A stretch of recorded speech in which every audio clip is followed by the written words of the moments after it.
எந்த இடத்தில் அடி எந்த இடத்தில் ஏன் இதயம் துடிக்குது அந்த இடத்தில் அடி அந்த இடத்தில் ஏன் ஆஸ்தி இருக்குது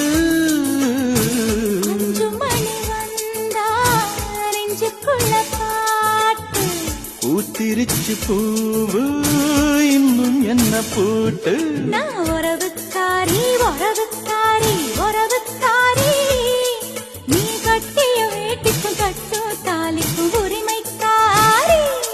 நான் உறவுக்காரன் உறவுக்காரன் உறவுக்காரன் நீ கட்டிய சேலைக்கும் கட்டும் தாலிக்கும் உரிமைக்காரன்